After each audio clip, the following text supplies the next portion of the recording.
Donc, pour continuer cet après-midi, on est vraiment très heureux de recevoir Moira Marguin, qui est responsable du département cinéma d'animation au Gobelin, célèbre école de l'image. Et voilà, donc je vais la laisser présenter un petit peu les différentes formations au Gobelin. Bah, en tout cas, merci, hein, de nous donner cette opportunité de parler un petit peu de ce qu'on fait, surtout dans ce contexte où effectivement on peut pas, en tout cas nos journées portes ouvertes ont été, en ligne également, hein, donc on est tous un peu, conditionnés, par ce contexte et là on a en tout cas j'ai 1/2 heure pour vous parler, donc de Gobelin et je vais du coup vous parler essentiellement du, département cinéma d'animation, puisque Gobelin, c'est pas seulement le cinéma d'animation, c'est aussi la photo, c'est aussi le design interactif, c'est aussi les industries graphiques et tout ce qui est donc design graphique. Donc tout ça, c'est Gobelin, c'est l'école de l'image, mais aujourd'hui, on va parler plus spécifiquement du cinéma d'animation et ce que nous, à l'école, on propose pour former au métier du cinéma d'animation. Donc je vais tenter de partager mon écran pour illustrer un petit peu mon discours. Donc je disais que j'allais parler tout d'abord essentiellement du département cinéma d'animation et avant d'entrer dans le vif du sujet, je voudrais juste un petit peu contextualiser le cinéma d'animation, l'industrie du cinéma d'animation, puisque il faut savoir que la France est le troisième marché au monde en termes de production. Et c'est une donnée importante à avoir en tête parce qu'en fait, si c'est bien sûr des métiers où on va essentiellement être en contrat à durée déterminée, donc sur des durées plutôt courtes et souvent avec au régime intermittent du spectacle, il se trouve qu'on va pouvoir, en tout cas dans ce secteur, enchaîner les missions et ce sans problème parce que c'est vraiment une industrie qui se développe et qui en est, je pense, à ses débuts, puisque l'industrie du cinéma d'animation a été pendant très longtemps réservée, en tout cas on produisait uniquement pour le public des enfants. Aujourd'hui, on produit du cinéma d'animation aussi bien pour ce public-là, mais aussi pour le public adulte. Et avant, je dirais, il y a 20-30 ans, les dessins animés passaient sur les chaînes de télévision uniquement et il y avait finalement très peu de chaînes de télévision. Donc vous pouvez imaginer que tous les modes de diffusion se sont démultipliés, continuent et les publics également. Donc le potentiel de ce marché ne va qu'en se développant. Du coup, les possibilités, en tout cas, de travailler dans ce secteur sont en tout cas aujourd'hui très importantes. Donc vous voyez, donc le premier marché au monde, c'est les États-Unis, le deuxième, c'est le Japon. Ce qui va caractériser l'industrie du cinéma d'animation en France, c'est ce qu'on va appeler la French Touch.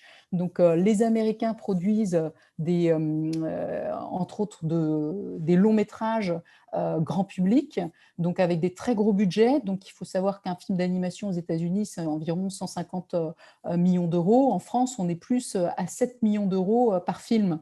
Du coup, on peut en tout cas se permettre de prendre des risques et d'être beaucoup plus créatif. Donc c'est ce qui va vraiment caractériser l'animation et tout ce qui va être produit en France.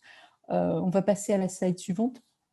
Donc, je vais vous parler des spécificités de notre école. Alors, tout d'abord, je vous encourage à aller sur nos chaînes YouTube ou Vimeo pour voir tous les films de fin d'études de nos étudiants. Comme ça, vous aurez une idée du type de projet sur lesquels travaillent nos étudiants. Et puis aussi, vous pourrez tout simplement vous distraire puisqu'ils ont d'une très grande variété. Donc, tout d'abord, donc on va passer au slide suivant. Donc, tout d'abord, une de nos spécificités, c'est d'avoir été quand on a été créé en 1974, donc on a été pendant très longtemps la seule école à former au métier du cinéma d'animation. Et nous sommes une école de la Chambre de commerce et de l'industrie de Paris et de l'Île-de-France. Donc, en fait, notre objectif principal, c'est vraiment de former des gens pour insérer donc le secteur professionnel.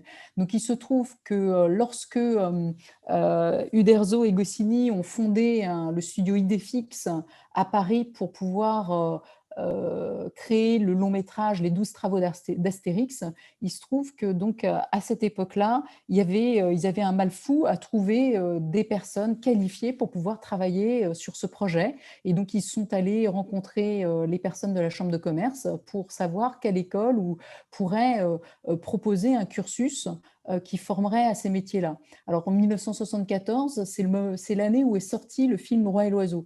Et Le Roi et l'Oiseau, donc de Paul Grimaud, c'est un film qui a mis plus de 20 ans à sortir entre le moment où Paul Grimaud a eu l'idée du film et a commencé à travailler sur ce film. Il l'a fait avec une équipe extrêmement réduite.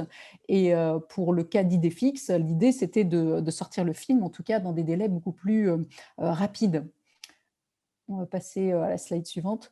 Donc, comme on est une école donc, très ancienne, on a évidemment énormément d'anciens étudiants. Donc ça, ce que vous voyez là, c'est un trombinoscope de tous nos diplômés. Alors bon, l'image est un peu pixelisée, mais si on passe à la suivante, vous allez voir bon, quelques têtes ressortir. Et pour vous donner des exemples, donc on a en 1900, dans la promo donc, de 1987, on a donc Christophe Serrand, qui est diplômé, qui a été pendant 25 ans le directeur de l'animation qui a été directeur de l'animation chez DreamWorks et qui est revenu en France l'automne dernier pour rejoindre Netflix.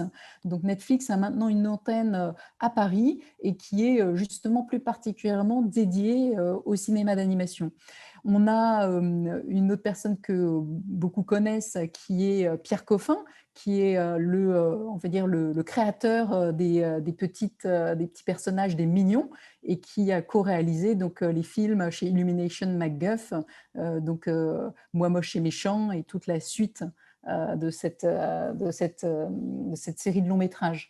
Et en 2003, c'est Louis Clichy qui est diplômé donc, de Gobelin et qui, lui, a réalisé les films Astérix au domaine des dieux et le dernier aussi donc, produit donc, par Technicolor. Donc là, voilà 3 exemples d'anciens, mais il faut savoir qu'aujourd'hui, vous prenez n'importe quel projet de série ou de long métrage en cinéma d'animation, qui soit fait en France, aux États-Unis ou ailleurs, vous verrez presque à chaque fois au moins un gobelin dans le générique. Donc c'est pour vous dire que vraiment notre mission qui est de répondre aux besoins de l'industrie, nous la remplissons.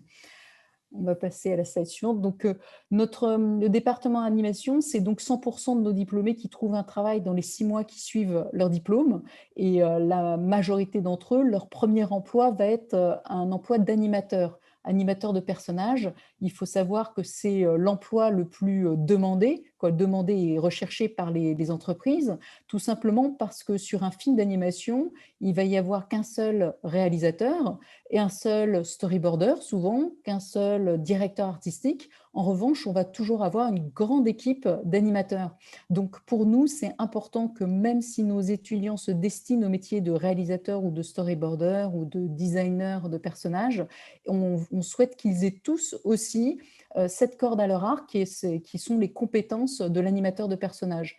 D'autant plus que lorsqu'on est un bon animateur, on va être aussi par là même un meilleur réalisateur ou un meilleur storyboarder.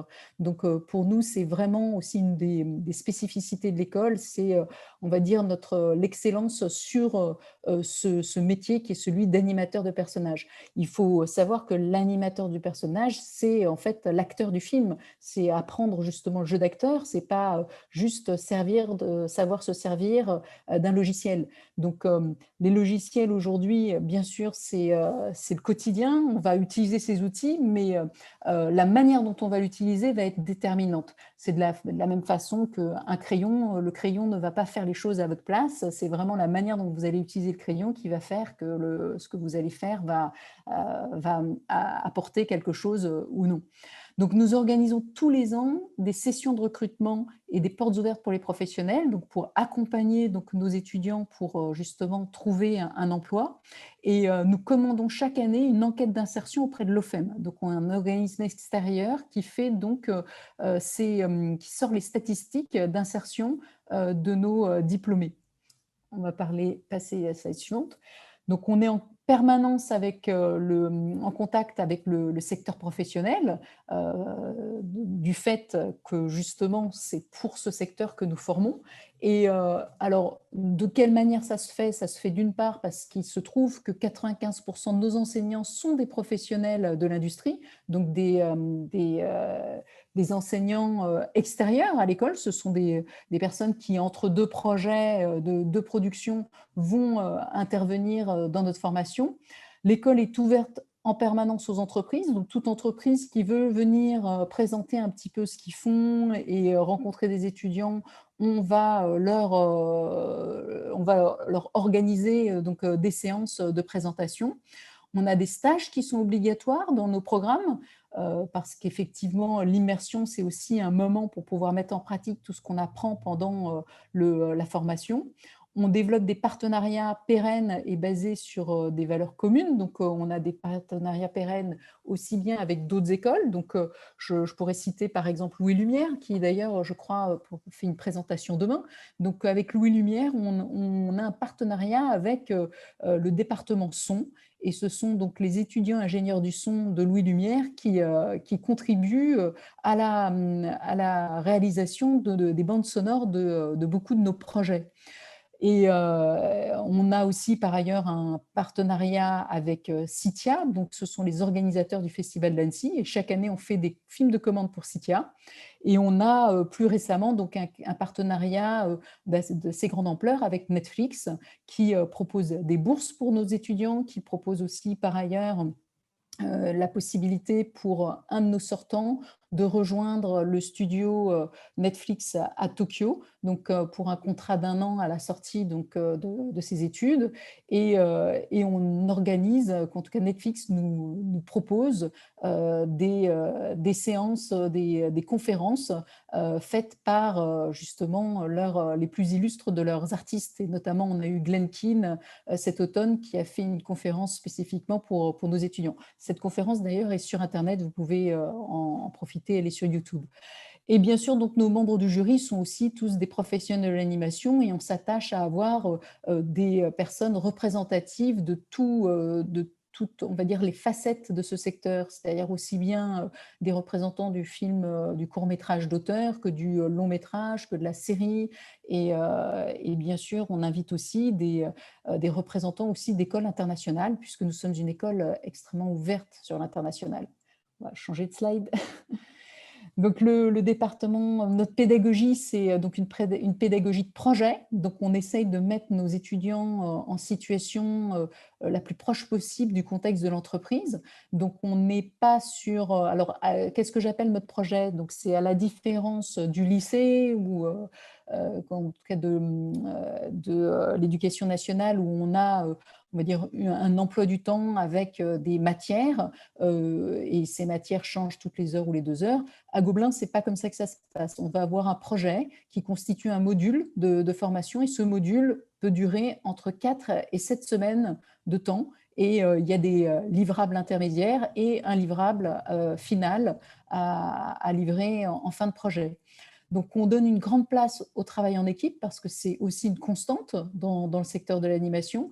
Donc, il faut aimer travailler en équipe pour rejoindre ce secteur et aller vers ce type, je dirais, de formation.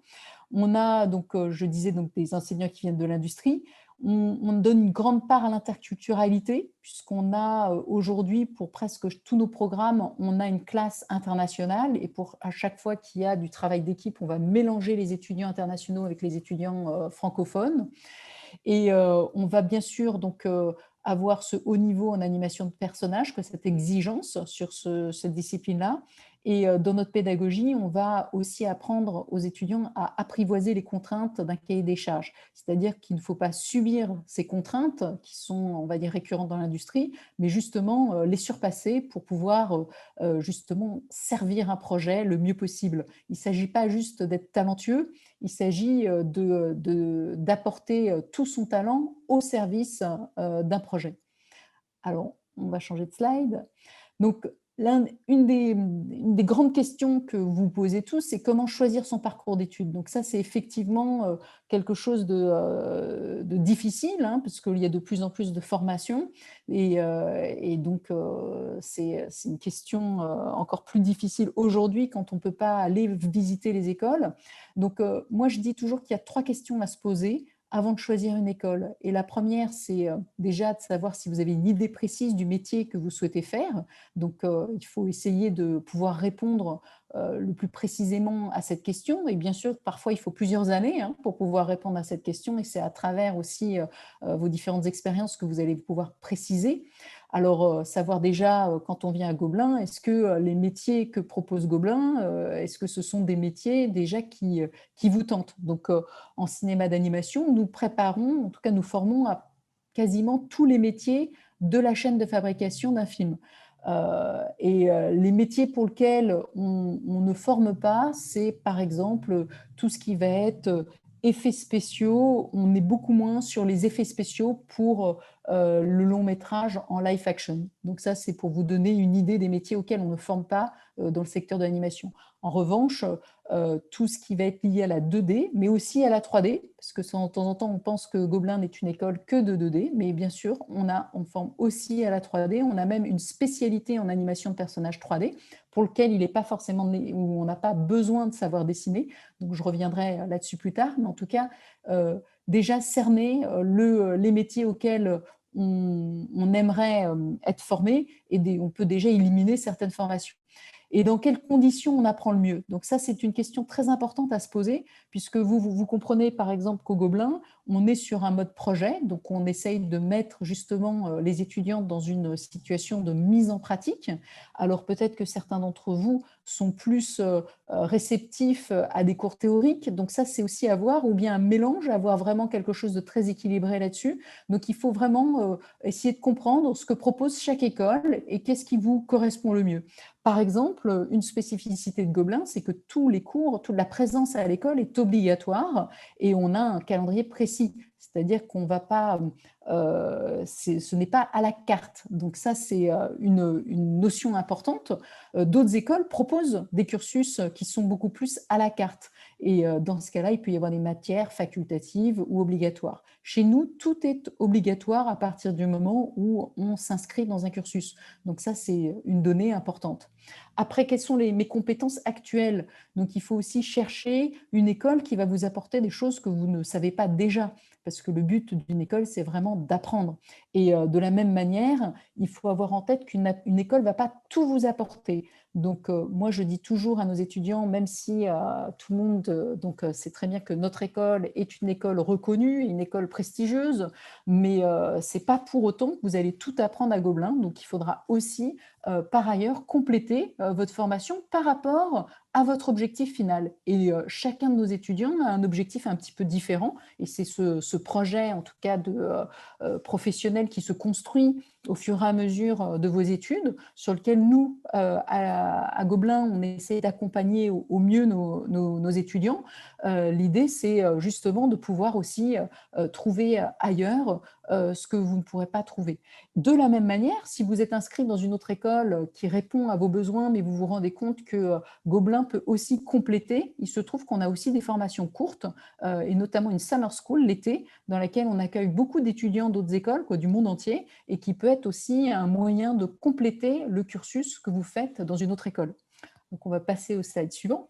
Donc là, je vous ai mis le pipeline, en tout cas la chaîne de fabrication d'un film d'animation, avec justement la particularité en bleu d'un film qui serait fait en 3D. Donc, ce qu'on appelle 3D, c'est pas, je ne parle pas de relief, hein, là, en l'occurrence, ou de stéroscopie.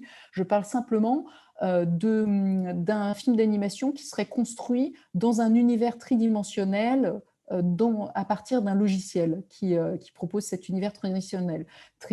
Donc, il s'agit de fabriquer des personnages qu'on va animer comme on animerait une marionnette. Donc, avec à l'intérieur, on va avoir tout le mécanisme qui permet donc de faire mouvoir les personnages. En jaune, vous avez là toutes les différentes actions toutes les compétences et les phases de fabrication d'un dessin animé donc en 2D, donc, où là, on va aujourd'hui, on utilise bien sûr des logiciels, mais on va être dans un espace bidimensionnel, donc, où on va travailler comme si on était sur une feuille de papier. Et vous voyez en gris, c'est les métiers du son, hein, puisque bien sûr, quand on fait l'image, eh bien, on a besoin aussi du son quand on fait un film. Et en orange en bas, vous allez avoir tous les métiers qui vont suivre le projet d'un bout à l'autre, donc que ce soit aussi bien donc, le métier de producteur, qui est un peu le chef d'orchestre d'un projet, et qui va être bien sûr travaillé en partenariat avec un réalisateur, un directeur artistique et un directeur d'animation. On va passer à la slide suivante. Je vous recommande vraiment d'aller sur le site du RECA. Le RECA, c'est le réseau des écoles de cinéma d'animation. On est 28 écoles dans ce réseau, dont Gobelin. Et sur ce site internet, vous pouvez comparer les écoles, vous pouvez justement essayer de comprendre les spécificités de chacune de ces écoles et voir à quel métier chacune d'elles forme. Vous avez une newsletter sur laquelle vous pouvez vous inscrire, vous pourrez avoir du coup en une seule manip, l'ensemble des dates importantes de l'actualité de toutes ces écoles. On va passer à la slide suivante. Et donc là, je vous montre l'offre de formation de Gobelin en cinéma d'animation. Donc nous avons d'une part une prépa, donc une prépa qui compte 35 étudiants chaque année. On accueille aussi bien des étudiants francophones qu'anglophones dans cette prépa. On a un Bachelor of Arts, donc qui est un diplôme européen en cinéma d'animation qui dure 3 ans. Qui peut être poursuivi, si on le souhaite, en passant donc un concours pour entrer en master. Et le Master of Art, donc pareil, donc toutes ces formations accueillent aussi bien des étudiants francophones qu'anglophones. On fait 2 groupes et lorsqu'il y a donc des travaux d'équipe, on propose aux étudiants de se mélanger. Vous avez en bleu une formation donc, qui est en 1 an, donc animateur de personnages 3D, et en orange, une licence, une L3, donc une 3e année de licence en gestion de production. Et c'est une formation qui se fait en alternance. Et du coup, elle a l'avantage donc d'être gratuite puisqu'on est rémunéré pendant cette formation. On est 2 jours à l'école et 3 jours en entreprise dans un studio d'animation en région parisienne. On va passer à la slide suivante. Donc là, juste pour vous donner le contenu un petit peu de la prépa. Donc la prépa, c'est la finalité de notre prépa. Donc prépa Gobelin Animation, c'est réunir les outils pour intégrer un cursus en lien avec son objectif professionnel. Donc il y a une forte composante qui est sur l'orientation et on va apprendre à observer, puisque observer c'est la base. Donc on va faire tout ce qui va être autour du dessin d'observation. On va apprendre à chercher des références, donc c'est ce qu'on appelle l'inspiration, donc se cultiver et se nourrir. Nourrir quoi? Nourrir en fait sa créativité. Donc on a une branche création où vous allez pouvoir retrouver après remettre en pratique, réinjecter tout ce que vous aurez capitalisé comme référence et grâce à l'observation, vous allez pouvoir créer. Et donc ça, c'est vraiment le schéma de ce programme qui est notre prépa Gobelin Animation. On va passer à la slide suivante. Et donc, on a un bachelor. Donc, le bachelor, c'est animateur, réalisateur de films d'animation.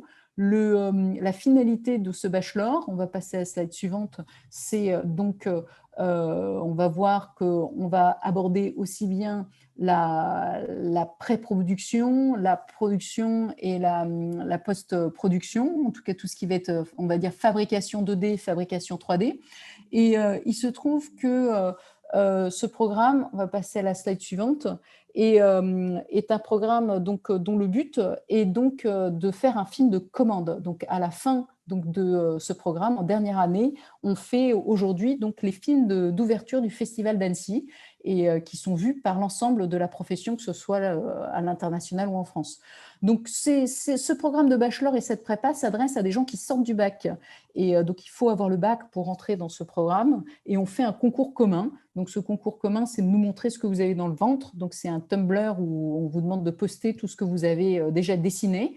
Et en fonction de ce que vous avez déjà dessiné et justement de la quantité, si vous êtes déjà quelqu'un qui dessine en quantité, si vous êtes déjà sur de la diversité, on va se dire que vous êtes, du coup, probablement, vous serez réceptif à notre programme. Alors, c'est important de dessiner beaucoup parce qu'il se trouve que dans le cinéma d'animation tel que Gobelin l'enseigne, on commence par les techniques traditionnelles et dans ce bachelor, donc, on commence par faire du dessin animé en utilisant du papier et un crayon. Et pour faire 1 seconde d'animation, il faut faire 25 dessins juste pour 1 seconde. Donc, il faut vraiment aimer dessiner en quantité. Ce qui n'est pas le cas de notre programme animateur de personnages 3D, puisque là, on n'a pas besoin de savoir dessiner. En revanche, on ne peut pas aujourd'hui y entrer directement après le bac. Il faut avoir fait 2 ans d'infographie, en tout cas avoir déjà un peu roulé sa bosse et avoir une vision, déjà une vision générale de la chaîne de fabrication ou d'un logiciel 3D pour pouvoir aborder ce programme où là, on va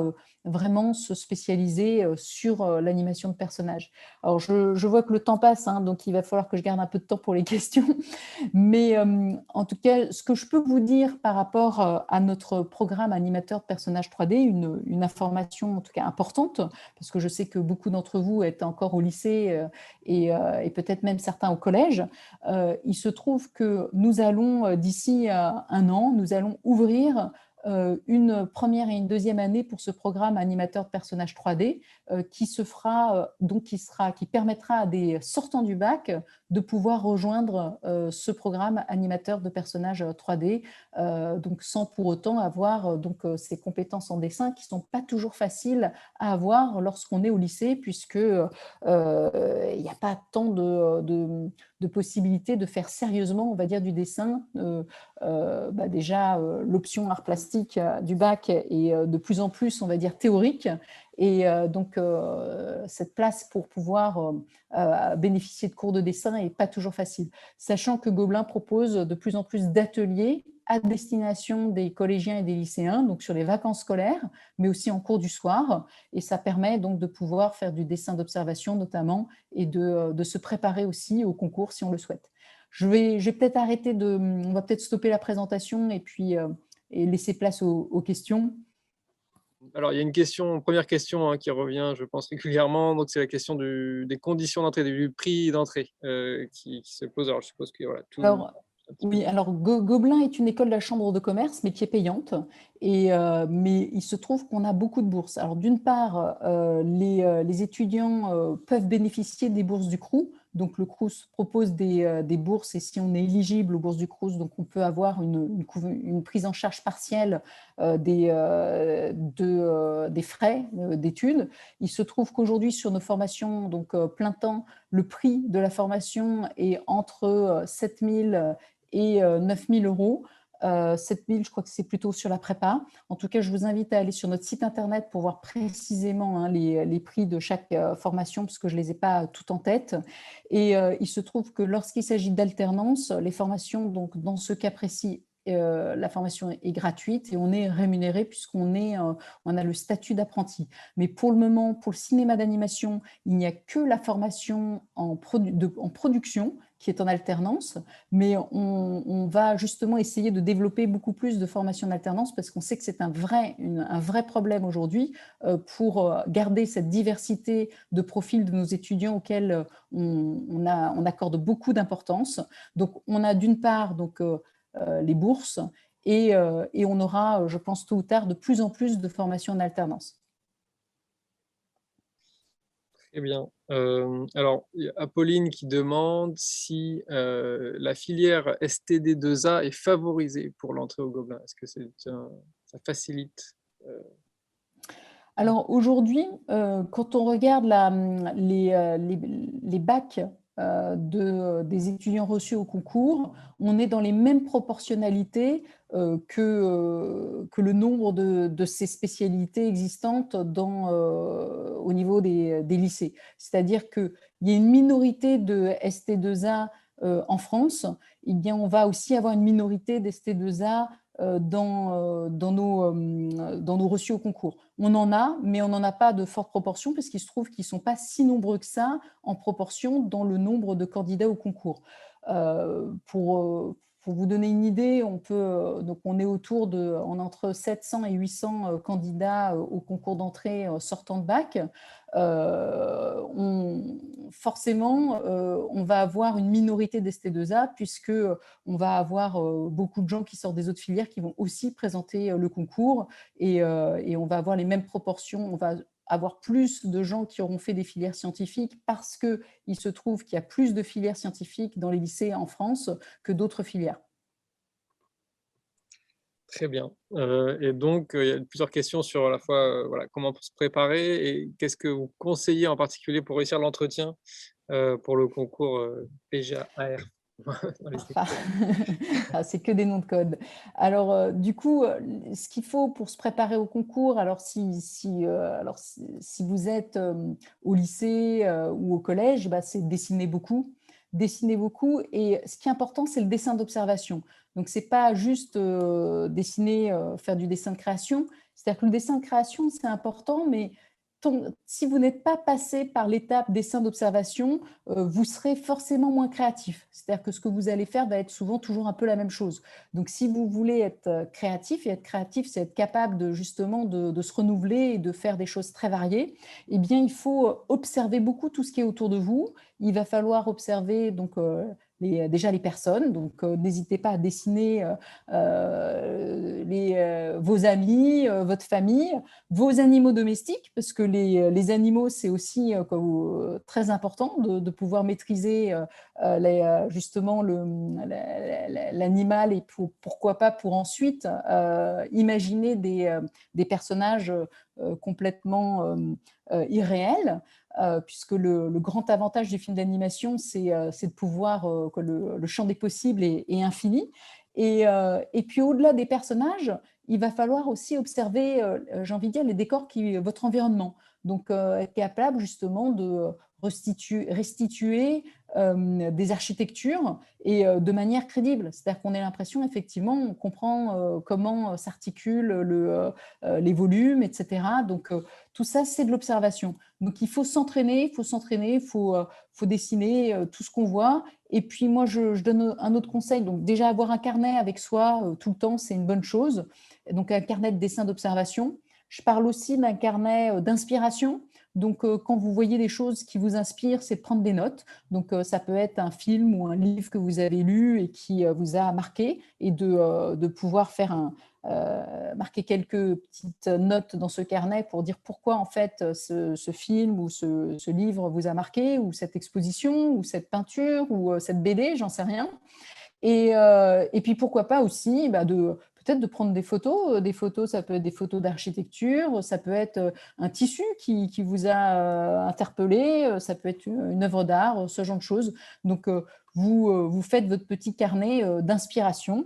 Et puis après, vous pouvez aussi avoir un carnet donc, de création. Donc, ce carnet de création, c'est mettre sur le papier toutes les idées qui vous viennent et qui vont certainement être issues de votre carnet d'inspiration et d'observation. Donc, comme je le disais un peu avant, c'est un peu tout le travail qu'on va faire dans l'année de prépa. Mais tout le monde n'a pas besoin d'une année de prépa pour pouvoir entrer dans une école d'animation. Donc, la différence va se jouer entre ceux qui auront déjà eu cette démarche, on va dire, par eux-mêmes, et qui vont donc pouvoir, on va dire, progresser, puisque c'est ce qui est important, c'est de pouvoir progresser. Alors, à la question comment se préparer à l'entretien pour l'école des Gobelins, c'est justement réfléchir à vos motivations. Et vos motivations, c'est pas je veux aller à Gobelins parce que c'est la meilleure école du monde. Ça, c'est pas comme ça que vous allez nous convaincre. Nous, ce qu'il faut nous expliquer, ça va vraiment résider dans la réponse à ces fameuses 3 questions que j'ai évoquées. C'est vous dire pourquoi vous avez besoin de Gobelins par rapport à votre projet. Donc, quel est votre projet et comment Gobelins va vous permettre d'atteindre votre objectif. Et donc, comment, c'est du coup, ça veut dire qu'il faut que vous connaissiez un petit peu les spécificités d'école. Puisque si vous ne connaissez pas les spécificités d'école, il s'avère peut-être que Gobelins n'est pas une école pour vous. Il se trouve que chaque année, il y a plein de candidats qu'on ne prend pas au concours, tout simplement parce que Gobelins n'est pas une école adéquate par rapport au projet de ces candidats-là. D'accord? Alors maintenant, bien sûr, vu qu'on a aussi beaucoup de candidats, comment va se faire le choix final entre des candidats qui vont être motivés et qui auront eu aussi cette capacité à nous convaincre? Eh bien, on va regarder le dossier scolaire pour voir aussi quel était le comportement à l'école. Alors, on ne regarde pas les notes parce que souvent, ça ne nous intéresse pas beaucoup puisque les matières enseignées au lycée sont vraiment très éloignées de ce qu'on fait nous, au Gobelin, mais on va justement s'attarder à regarder si vous avez une attitude enclinte au travail en équipe, le respect des autres, tout ce genre de choses, on en tient compte puisque c'est très important lorsqu'il s'agit donc de travailler à plusieurs. Donc voilà un petit peu la clé de la manière dont on fait les sélections, et aussi on essaie de composer des classes avec des gens qui vont avoir aussi peut-être des centres d'intérêt un peu différents pour les partager ensuite, puisque le but quand on est étudiant, c'est pas juste d'apprendre de ses profs, mais aussi c'est d'apprendre des autres élèves qui composent la classe. Merci beaucoup pour ces précieux conseils. Donc il y a d'autres questions sur, des filières un petit peu différentes, de l'animation en tant que telle. Donc il y a le motion design et le game design. Est-ce que vous pourriez éventuellement en dire 2 mots? Alors c'est pas du tout la même chose, mais si au moins Alors la oui, structure se base de la même manière. déjà, la question, c'est peut-être aussi de savoir quelle est la différence entre le motion design et le cinéma d'animation. Le motion design, c'est vraiment, on va dire, il y a une vertu, on va dire, didactique dans le motion design. Le motion design, c'est de l'animation qui va faire passer une idée, un concept, alors que le cinéma d'animation va raconter une histoire. D'accord? Donc ça va être la grande différence. Donc le motion design, on est vraiment sur on va dire une identité visuelle. Donc c'est très souvent avec du texte et on va animer du texte ou des logos, donc ou des dessins très épurés pour justement faire passer une idée. Alors dans notre école, nous avons aussi, donc effectivement, nous formons des motion designers.